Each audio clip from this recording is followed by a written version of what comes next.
Hey everybody, welcome back to Second Chance to Dance.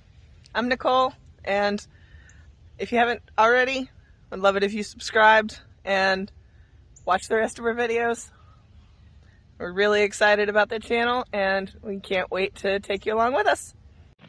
So today I wanted to talk to you about a couple of things that I feel like I left out of my first introduction.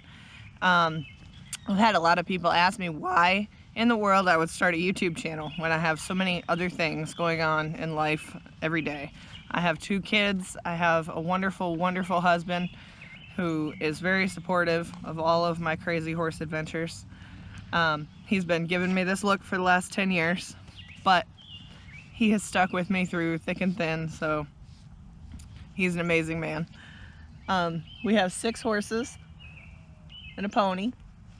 We have 3 dogs, and I have a part-time job working with Dr. Burkhart. I've been her veterinary assistant for about 7 years now, and Dr. Burkhart runs her own practice. It's called Bridge Creek Mobile Equine. She specializes in horses. That's all she works on, and she's very, very good at what she does. She'll be in a lot of our videos. For almost 5 of the 10 years we've been married, my husband has worked and lived in Afghanistan, so this has been pretty much a solo operation, and it's a lot to handle. So I've had a lot of people ask me, why would you start a YouTube channel when you have everything else? And I want to start a YouTube channel because I want to help educate people about horses, and I want to help people understand why people that are horse crazy are so horse crazy. I've done a lot of things in my life. I've been a horse trainer, I've been a riding instructor, I was a trail guide for a few years, I managed a boarding farm for about 6 years. I handled everything, any antics that horses ended up getting themselves into. I helped a program for a while that worked with veterans and horses. That was an amazing experience. And I got my first rescue when I was 22, and that was Hard Rock, and he was a mental health rescue. He didn't need groceries, he didn't need fattening up, but he needed a different situation.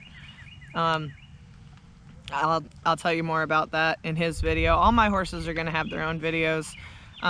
I'm just going through all of the pictures and videos and everything I've had of them for over the last, well, for him, 12 years. So it's a lot. So someday all of them will have their own videos. For now, well, we've got to start somewhere. So through all of the experience that I had, I never really had the piece of paper, the degree in animal behavior or anything like that, but I had a lot of experience. And then when I got my massage therapy certification, then I had a piece of paper, and I could be like, oh, I can start my own business now, and I can be a massage therapist. So I named it Second Chance to Dance Equine. And the reason that I chose that name is because a lot of times all these horses need is another chance. You know, they need another chance at life. They got the raw end of the deal. They got in the wrong hands, or it was the wrong horse for the person. The person didn't know enough. The horse didn't know enough. Or maybe the horse knew too much. Sometimes it's just a family has had a horse for the last 15 years and the kid was riding it, and now the kid went off to college and nobody rides them, so they just take them to the auction. And a lot of these horses end up in kill pens, stacked on top of each other in tight quarters with mud up to their knees, and it's not a good situation.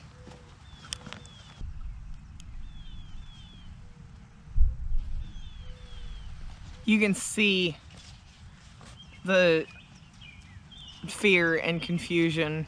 If you look online, Google kill pen horses and look at the pictures, and you can see where these horses are going, what the heck just happened?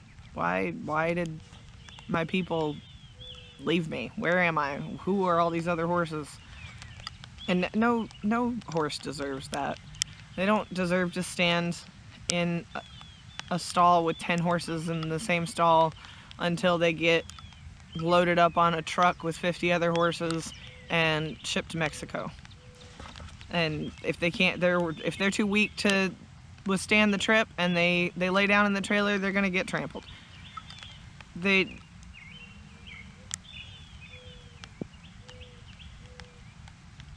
No creature deserves to have an ending like that. So that's where the second chance part comes in. And the second chance to dance part, because anytime you're working with a horse, it's like a dance. That you have to be able to read your partner. You have to know what they're thinking. You have to know what they're gonna do before they do it. Otherwise, you're gonna be stepping on each other's toes and crashing into each other, and it's not gonna be any fun for either one of you. But if you are in sync and you can read into each other like that, then it's an amazing experience. And if you haven't ever experienced that, I'd recommend that you do, because just put it on the bucket list. Trust me, there's nothing else like it. So the first few of our videos are going to be the horses that we have here now, Spirit and Priya and Mr. Donkey. We'll have some videos about massage therapy. We'll have some videos going out with Doc and doing some cool stuff. We'll have a lot of videos explaining, different things that some people just don't know they should do for their horses. And the rescue that I work with, where Spirit and Priya come from, is called Leilani May Horse Rescue, and it's a 501c3 in North Carolina. Miss Debbie that runs that place is a retired Army veteran, and she does an amazing job. She puts her heart and soul into that rescue every day of her life, and she's amazing. She has about 40 horses over there that, if it wasn't for her, would be gone. So I like to do as much as I can to help her, and I don't charge her anything for keeping her horses here. She feeds them, she sends them grain, and I just take care of them. I am not in this business for the money. I'm in this business for the greater good, because I want to make a difference. Even if it's 1 or 2 horses at a time, I'm glad that I can make just a little bit of a difference. So the second chance part holds true for people too. Sometimes they just need another chance. There's a lot of truth to those shows that you see about the prisoners working with the wild Mustangs and, training them, and it helps rehabilitate them. It does. It absolutely is a form of therapy. And I'm not going to say that it rehabilitates every prisoner that touches a horse. It's not a miracle, but it's absolutely a form of therapy. And like anything else, it'll work as much as they let it. But, working with horses, it will teach you respect, it will teach you patience, it will teach you leadership, it will teach you strength, it will teach you communication, humility. There's no end to the list of things that working with horses can teach you. And I tell people all the time, if I won the lottery, I would buy 100 acres and a 40-stall barn, and I'd have a crew of 10 people working for me that help run everything. And I would go to auctions, and I would rescue horses, and I would rehabilitate them, and I would retrain them, and I would find them wonderful, wonderful new homes. And I would want to open that up to people too, so they could come and just spend time around these animals, because there's nothing else quite like it in this world. And they have a lot of different types of therapies that deal with horses. They have therapies for kids with learning disabilities. They have therapies for adults with learning disabilities, physical disabilities, any number of emotional disorders, depression, anxiety, PTSD. There was this one time I was working with that program that worked with the veterans and the horses, and there was this lady that came out there. She hadn't spoken to her husband in 2 years, and she hadn't spoken to anybody. And she came out there, and she was terrified of the big horses. She wasn't getting anywhere near them. She wasn't going in the pasture with them. She didn't want anything to do with them. They were entirely too intimidating for her. They had some ponies out there, and she kind of took a liking to one of the ponies. So she would come out and she would walk her pony around, and they would just spend time together. And there was one day, the lady that ran the program, she was talking to a group of people, and then this lady's standing there with her pony, and the pony coughed or something. Like it was springtime, and he just coughed a little bit. And I was standing right next to her, and she turned and she looked at me. She said, "Is he okay?"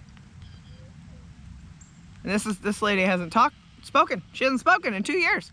And she asked me if her pony was okay. I said, "Yeah, he's just got a little tickle in his throat. He's fine." And that first step is all it took.